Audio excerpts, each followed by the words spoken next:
ঈদের দিনে এই 5টি কাজ ভুলেও করবেন না। যদি করেন তাহলে আপনার সারা রমজানের নামাজ, রোজা, ইবাদত সব কিছু বাতিল হয়ে যাবে, এগুলো প্রশ্নবিদ্ধ হয়ে যাবে।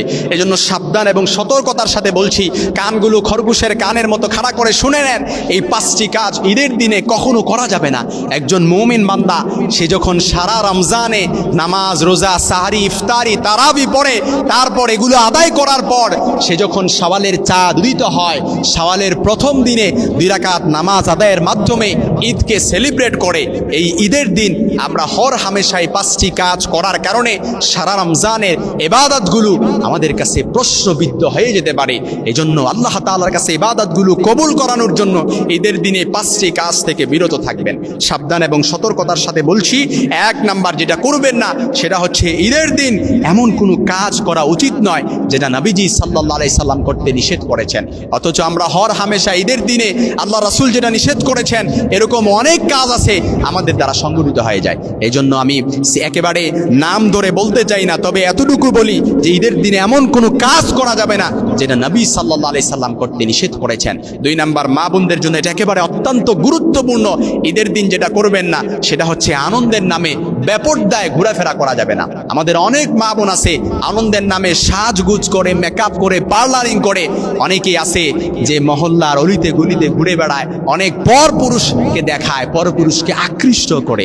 এজন্য মা বোনদের জন্য শুনতে খারাপ লাগলেও এটাই সত্যি, ঈদের দিনে এমন কোনো কাজ করা যাবে না যেই কাজটা করার কারণে পর পুরুষ আপনার দিকে আকৃষ্ট হয়, লোলভ দৃষ্টিতে তাকায়। এজন্য আমার মা বোনেরা, এমন অনেক আছে ইবাদত প্রিয়, সারা রমজান মাসে একটা রোজাও ভাঙে নাই, একটা রোজাও ছেড়ে দেয় নাই, নামাজ, রোজা, ইবাদত সব কিছু পুঙ্খানুপুঙ্খভাবে আদায় করার চেষ্টা করেছে, কিন্তু ঈদের দিন বেপরদায় ঘোরাফেরার করার কারণে তার আমলনামায় অটোমেটিক্যালি গুনাহ পুষতেই থাকে। এজন্য আমার মা বোনেরা সাবধান হয়ে যাবেন। 3 নম্বরে যেটা করা যাবে না, ঈদের দিন আনন্দের নামে কোনো ধরনের অশ্লীল কাজ করা যাবে না। এটা মা, বোন এবং ভাই সবাইকে বলছি, ঈদের দিন আনন্দের নামে কোনো অশ্লীল কাজ করা যাবে না, যেটার কারণে আপনার আমলনামায় গুনাহ পুষতে থাকবে, এমনকি সারা রমজানের ইবাদতগুলো প্রশ্নবিদ্ধ হয়ে যাবে। কারণ ঈদগাহে যখন আপনি সালাত আদায় করবেন, তার মানে আপনি সালাত পড়ছেন না, আপনি রমজানে যে রোজা রাখলেন এই আনন্দটাকে আপনি সেলিব্রেট করছেন, ঈদ উদযাপন করছেন 2 রাকাত নামাজ পড়ার মাধ্যমে ঈদগাহের মধ্যে। এজন্য 3 নাম্বার, ঈদের দিন কখনো কোনো ধরনের অশ্লীল কাজ করা যাবে না।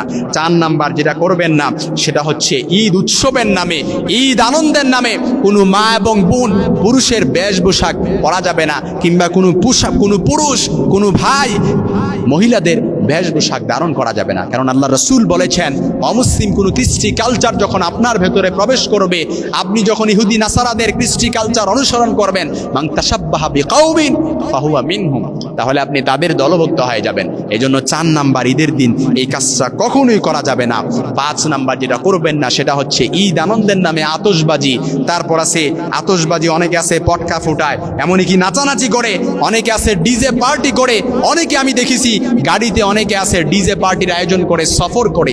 ঈদের দিন আপনি এগুলো করলেন, তার মানে আপনি সারা রমজানের নামাজ, রোজা, সাহারি, ইফতারিগুলো আপনি প্রশ্নবিদ্ধ করে ফেললেন। কারণ যে ব্যক্তি গুনাহের সাথে জড়িত হয়, গুনাহ আর সওয়াব কখনো একসাথে হতে পারে না। আপনি সওয়াবের কাজ সারা রমজান মাস করলেন, এই রমজান মাস সওয়াবের কাজ করার পর আপনি ঈদকে সেলিব্রেট করার নামে, ঈদকে উদযাপন করার নামে আপনি গুনাহে আপনি নিমজ্জিত হলেন, তার মানে আপনার সারা রমজানের ইবাদতগুলো প্রশ্নবিদ্ধ হয়ে যাবে।